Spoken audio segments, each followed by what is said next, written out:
이 수전증은 약물 치료나 수술적인 치료나 그 증상을 개선하는 데 목적이 있기 때문에 저희가 환자분들한테 쉽게 설명하면 눈 나쁜 사람한테 안경을 썼다고 눈이 좋아지는 것이 아니라 잘 보이는 것뿐이다. 그렇게 설명을 드립니다.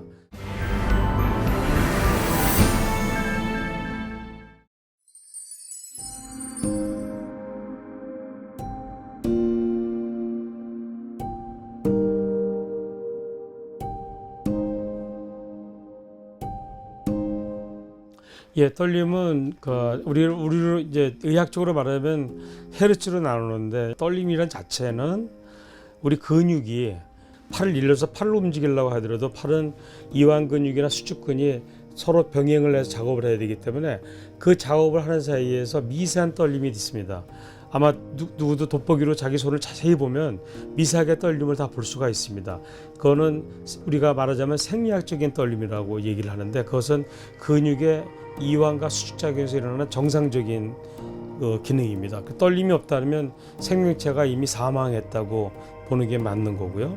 근데 그 떨림이 우리가 생활하는데 지장이 없고 아주 미세하게 눈으로 보이지 않는 정도의 떨림이 있는 거가 정상적인 떨림이고, 우리가 정상 범주를 벗어나서 뭐 4Hz, 8Hz, 뭐 10Hz 이상 많아지고 더 빠르면 10몇 Hz, 20Hz 될 수 있지만 떨림이 그 자체가 일상생활에 장애를 주기 때문에 그런 떨림이 비정상적인 떨림이 되겠고요. 그런 떨림을 원인을 갖고 우리가 다양하게 분석을 해보면 신경계통 병이 있는 경우 아니면 약물이나 어떤 여러 가지 원인이 다 될 수가 있는 것입니다.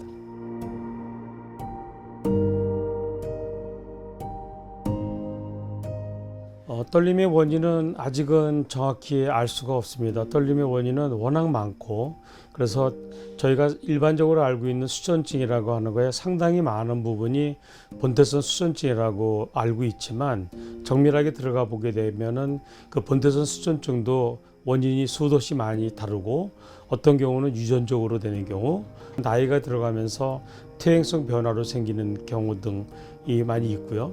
우리가 또 본태선 수전증이나 수전증을 알고 있는 것 중에 적지 않은 경우에 파킨슨병이나 근기장 이상증, 다른 신경계통의 이상, 또는 평소 섭생의 관리 잘못 때문에 약을 잘못 드시거나 아니면 음식을 잘못 드시거나 아니면 기타 다른 요인 때문에 생기는 원인이 워낙 다양하기 때문에 이런 것에 대한 충분한 검토, 평가, 그리고 검사가 선행되어야 정확한 원인을 알 수가 있습니다.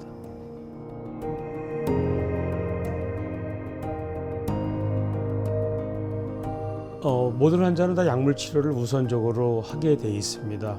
물론 약물 치료에 반응 안 하는 환자가 훨씬 많긴 하지만 약물 치료에 반응하는 경우도 일부 있고, 현재 저희가 수술이 의료보험 기준상에서도 약물 치료에 반응을 안 하는 경우에만 한정해서 우리가 수술을 할 수가 있습니다.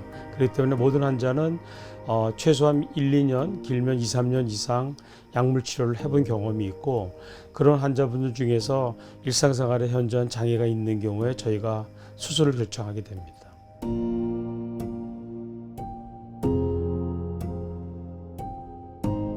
네, 저희가 초음파로 해서 수전증을 치료하는 방법은 초음파 에너지를 어떤 포커스를 시상 부위에다가 정확히 맞춰주게 되면 그 부위에 초음파 에너지에 의해서 열이 발생하고, 열이 발생하면 열 발생한 거에 의해서 신경세포를 갖다가 조절하고 기능을 억제를 시킬 수가 있기 때문에 치료가 가능한 겁니다.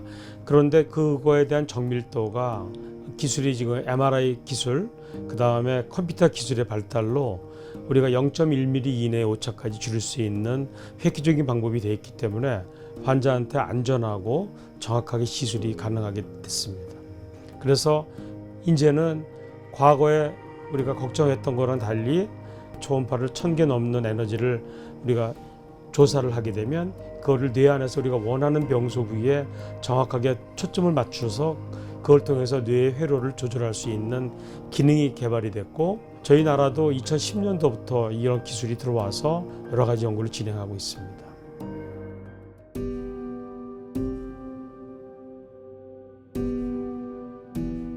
저희가 가장 큰 대원칙은 어떤 분들은 그렇습니다. 오자마자 수전증이라고 병원에서 진단받았는데 오자마자 저보고 수술해달라는 사람들이 있습니다. 그러면 절대로 안 되는 이유가 이 병은 진행되는 속도가 병에 따라서 아주 천천히 본대선 수전증도 아주 천천히 가는 경우가 있지만 일부의 본대선 수전증이라고 생각했던 환자 중에 유전적인 원인 또는 다른 병이랑 같이 다른 신경계통 질환이랑 병반이 돼서 불과 1, 2년, 2, 3년 사이에 급격히 악화되는 경우가 있습니다. 그런 경우도 있기 때문에 병의 경과를 좀 보고 그 경과에 맞춰서 우리가 그 사이에 약물 치료 또 환자한테 어떤 다양한 운동요법이나 또 다른 섭생 관리 이런 걸 시켜보고 그러고 난 다음에 저희가 치료 방법을 결정합니다. 근데 제가 외래 환자가 오게 되면은 많은 분들한테 저희가 예를 들어서 어떤 암이 생겼다. 그 암은 완전 적치수술을 하면 완전 제거를 하면 완치가 되는 병입니다.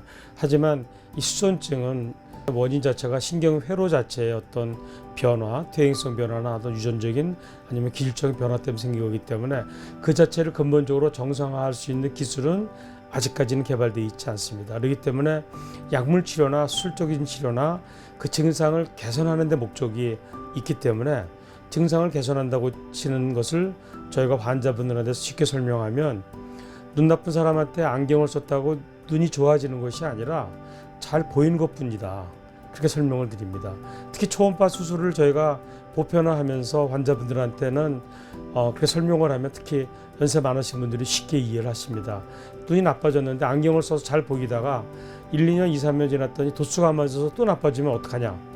안경을 바꾸잖아요. 도수 높은 거로요. 이 초음파 수술은 안경처럼 2번이고 3번이고 더 할 수 있다.